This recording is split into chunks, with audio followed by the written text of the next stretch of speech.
Hey everybody, this is Theokinawakid'S here, and I'm reviewing officially. This is my first review, so I'm reviewing the. Well, I was about to review um, um, the actual anime movie Globe Hunters, the 100, the 80 around the world 80 days adventure. But unfortunately, didn't really have the time to actually sit down and watch the movie because of life, I guess, and kind of lost track of time. So surprisingly enough, I am gonna review the new Deathstroke anime series, starting with episode one, which I'm not sure if I can continue with this, but I'll review the first episode of the new Deathstroke anime series, Deathstroke Knights and Dragons, from essentially CW's Seed service. So basically, I'm gonna first break down the rundown of the episode plot, and then all the things relating to it, as well as some interesting things afterwards that I find interesting in terms of story, characterization, little Easter eggs for all you DC fans. So yeah, basically Deathstroke Knights and Dragons is essentially kind of like an origin story, a retelling of Deathstroke's origin story, which for those out there who don't know who Slade Wilson, aka Deathstroke, is, oddly enough, or more specifically, you don't know his origin story outside of, Teen Titans series or like any other anime media.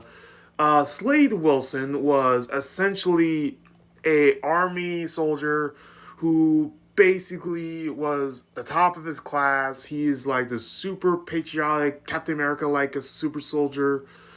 Well, going to be a super soldier who more or less signed up for a super soldier program or drug testing program that more or less sort of gave him regenerative healing factor, much like Deadpool. Even before Deadpool, because for those of you who don't know, Deadpool was based off of Deathstroke, and was even called a ripoff of him. So Slade Wilson, Wade Wilson.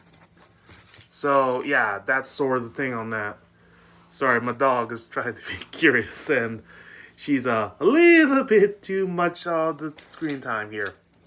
Anyways, so with that being said, um, the whole thing with Slade in this series is that this is basically his retelling of his origin story, how he's trying to balance being a mercenary while also being a family man with his son Joseph and his wife Aline, who Aline.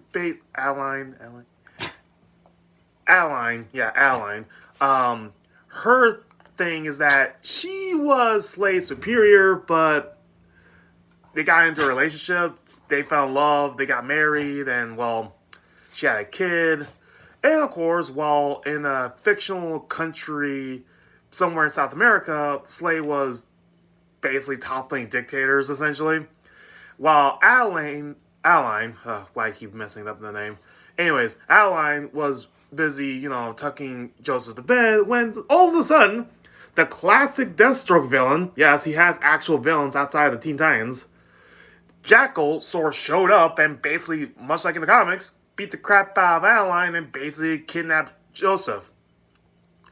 And of course, basically, when Deathstroke arrives, all of his shit about all of his mercenary dealings and his continued work as a mercenary as Deathstroke was revealed to Adeline, and she is pissed. It's like, gotta help you if you fail. And to make him more of a badass, Deathstroke kind of says in the really awesome fashion, it's like, yeah, I'd never fail.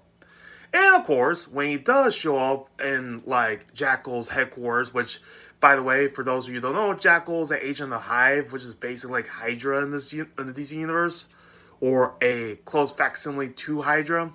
So when Deathstroke finally meets up with the Jackal in order to get his kid back, Jackal's like, hey, we're not so different. We are similar goals. We're just a bunch of killers, really. Sure, we may pretend to have human lives and souls, but we're really just killers in the end. which Deathstroke ain't having that because apparently in this series he's more or less a mercenary with a point or with a conscience because he only goes out to legitimately evil people, bad people, tyrants, dictators, rapists, murderers. The dregs of society that no one really will miss. And he's dedicated to that point where he's like, yeah, the answer's still no. For love of God, people, stop trying to hire me.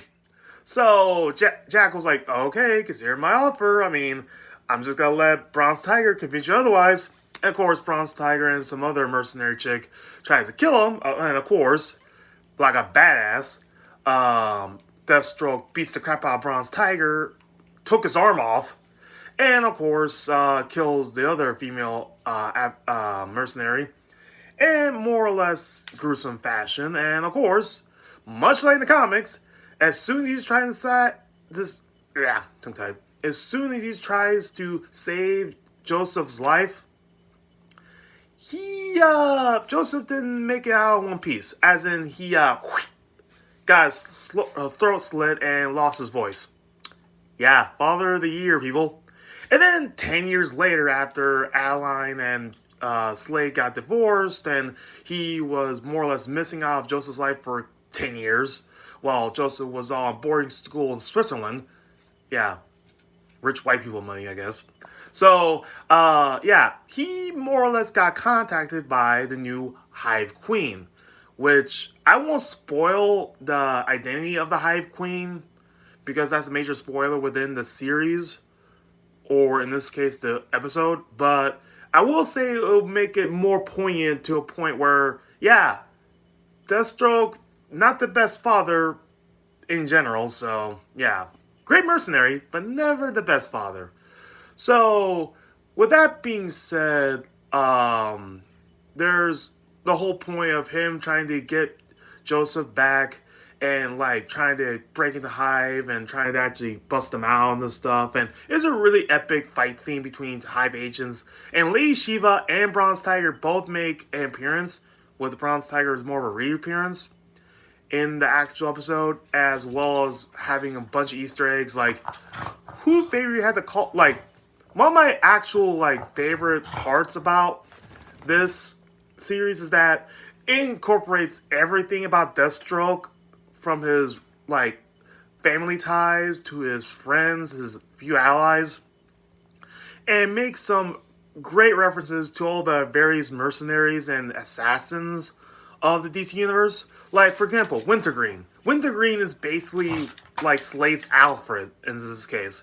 And he's actually also an MI6 agent, or former MI6 agent. And, not to mention the fact that he's actually black. I mean, from what I look at him, he kind of looks like a slimmer, more slightly younger Morgan Freeman. I have to admit. It's so, Slade, you basically have Morgan Freeman as your butler. Pretty much. Can I just hire you to kill some of my associates that kind of screw me over? Sure, why not?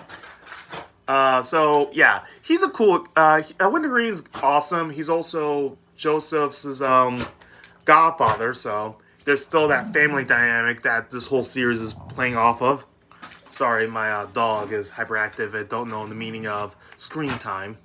So, but without giving too much away, this is basically a fun series, greatly animated. It has that classic sort of DC animated, sort of new age sort of look that I do like. It's very well scripted, well acted. Everybody's having fun with this. I like the voice of Slade particularly. It's a good match for him. I have no idea who plays him, but I'll look that up later, I guess. So, outside of that, it's a great, fun series that, I will say this, is not for kids. Despite having Deathstroke in it, and have all the DC characters in it, it's definitely not for kids. It has a lot of fucking gore. A lot of blood and gore, and a lot of strong themes in this, that even partial nudity that literally doesn't really sit well with a general audience. So if you're looking for the series, be mindful of that. So but it's available on CW Seed, and there's a 3-part broken down version, not broken down, but like segmented version on YouTube that I found out recently.